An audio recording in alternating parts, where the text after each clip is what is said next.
झांसी अग्निकांड में बहुत बड़ा पर्दाफाश हुआ है। अस्पताल में लगे अग्निशमन यंत्र एक्सपायर हो चुके थे। इसके साथ ही फायर अलार्म का मेंटेनेंस नहीं करवाया गया था, जिससे समय पर सायरन नहीं बजा। लोगों को घटना का पता चलने में देर हो गई। इसके अलावा हादसे के वक्त बाहर निकलने के गेट पर भी ताला लगा हुआ था, जिसकी वजह से आग लगने के बाद लोग बाहर नहीं निकल पाए। सिस्टम की भेंट चढ़ गए 10 मासूम बच्चे, उनके परिवार। बहुत बड़ा खुलासा झांसी अग्निकांड को लेकर के हुआ है। फायर सेफ्टी अलार्म नहीं बजा, मेंटेनेंस हुई नहीं थी, अग्निशमन यंत्र काम नहीं कर रहे थे, एग्जिट गेट पर ताला लगा हुआ था, जिसकी वजह से रेस्क्यू ऑपरेशन में दिक्कतें पेश आती है। खिड़की तोड़नी पड़ती है, उसके बाद अंदर दाखिल होते हैं। आप ये समझिए कि 10 मासूमों को भी बचाया जा सकता था अगर यहाँ पर तैयारियां दुरुस्त होती, मुकम्मल होती। लेकिन यहाँ पर बहुत बड़ी लापरवाही अस्पताल प्रशासन की सामने आई है। हैरानी की बात तो ये रही कि आग लगने के बाद ना फायर अलार्म बजा, ना ही वार्ड में रखे सिलेंडर किसी काम के थे। सिलेंडर पर 2019 की फिलिंग डेट है, एक्सपायरी 2023 की है, यानी पिछले साल ही ऑक्सीजन सिलेंडर एक्सपायर हो चुका था। आप ये समझिए कि आग बुझाने के लिए यहाँ पर ये पर्याप्त इंतजाम नहीं किए थे। फिलिंग डेट की अगर हम बात करें तो ये जो सिलेंडर है ये 2019 में भरा था, लेकिन 2023 में इसकी एक्सपायरी हो चुकी थी। यानी कि सिलेंडर में यहां पर एक्सपायरी के बावजूद जो ये हम आपको डेट दिखा रहे हैं, देखिए ये लिखा हुआ है 2023, ये डेट ड्यू, यानी कि इसमें फिलिंग होनी थी। मतलब साफ हो जाता है कि आग बुझाने के लिए फायर यहां पर जितने भी अग्निशमन यंत्र थे वो पूरी तरीके से खराब हो चुके थे। अब आप ये देखिए कि 2019 में ये रिफिल्ड हुआ था, जो इसमें साफ साफ लिखा हुआ है डेट ऑफ रिफिलिंग।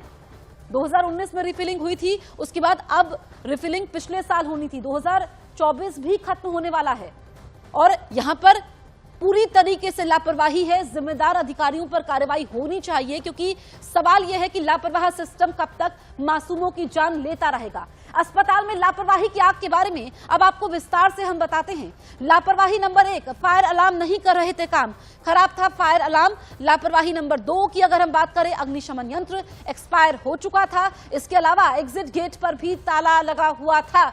तो बहुत बड़ी लापरवाही यहां पर सामने आई है। मुख्यमंत्री योगी ने कहा कि 12 घंटे के अंदर अधिकारी रिपोर्ट सौंपे, जांच रिपोर्ट सौंपे, और यहां पर ऐसी कार्रवाई होनी चाहिए ताकि इस तरह की घटना दोबारा देखने को ना मिले। आप ये समझिए कि 10 नवजात बच्चे, कोई 2 दिन का था, कोई 5 दिन का था, माता पिता जिनको जब बच्चे ऐसे आईसीयू में होते हैं मिलने भी नहीं दिया जाता है, और ऐसे में उनके बच्चे यहां पर मौत की नींद सो गए, खुशियां मातम में तब्दील हो गई। झांसी के मेडिकल कॉलेज में शुक्रवार देर रात हुए अग्निकांड ने पूरे इलाके को हिला करके रख दिया है। रूह कपाने वाली ये घटना है। मेडिकल कॉलेज के SNCU सेंटर में भीषण आग लगने से 10 नवजात शिशुओं की मौत हो जाती है। आग की सूचना लगते ही जिला प्रशासन से जुड़े अधिकारियों ने फौरन रेस्क्यू ऑपरेशन चलाया। अस्पताल की खिड़की तोड़कर बच्चों को वहां से रेस्क्यू किया गया। आग किस वजह से लगी ये अब साफ हो चुका है, और यहां पर यह जानकारी सामने आई है कि यहां पर लापरवाही बरती गई, क्योंकि वहां पर जो अग्निशमन यंत्र थे वो काम नहीं कर रहे थे, और इसके अलावा फायर अलार्म वहां पर नहीं बजा,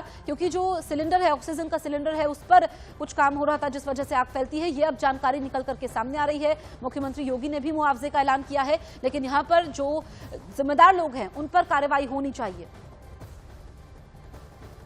झांसी हादसे पर कांग्रेस नेता राहुल गांधी ने दुख जाहिर किया है। इसे सरकार और प्रशासन की लापरवाही बताया। कांग्रेस नेता राहुल गांधी ने सोशल मीडिया पर लिखा, यूपी में एक के बाद एक हो रही इस तरह की दुखद घटनाएं सरकार और प्रशासन की लापरवाही को लेकर कई गंभीर सवाल खड़े करती हैं। सरकार सुनिश्चित करे कि घायल बच्चों का बेहतर से बेहतर इलाज हो, साथ ही इस दुखद घटना की तुरंत जांच करवाई जाए, दोषियों के खिलाफ सख्त कानूनी कार्रवाई भी हो।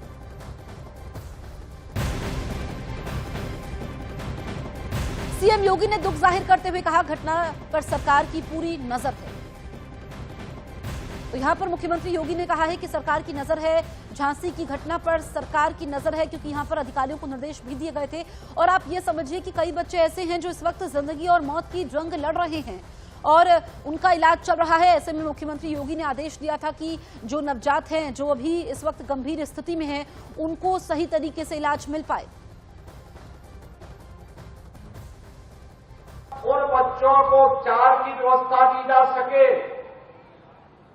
इसकी व्यवस्था में देर रात्रि से ही हम लोग लगे थे, और रात्रि में ही स्वास्थ्य मंत्री और प्रदेश के डिप्टी सीएम श्री ब्रजेश पाठक जी भी वहां पहुंच गए थे, और 10 बच्चों की वहां दुखद मौत हुई है, शेष बच्चे सुरक्षित हैं। वहां पे स्वास्थ्य विभाग की पूरी टीम, मेडिकल कॉलेज की पूरी टीम, प्रशासन और पुलिस प्रशासन की पूरी टीम सभी को सुरक्षित निकालने में सफल रही। लेकिन मेरी संवेदना उन सभी परिजनों के प्रति है जिन्होंने अपने मासूम बच्चों को खोया है।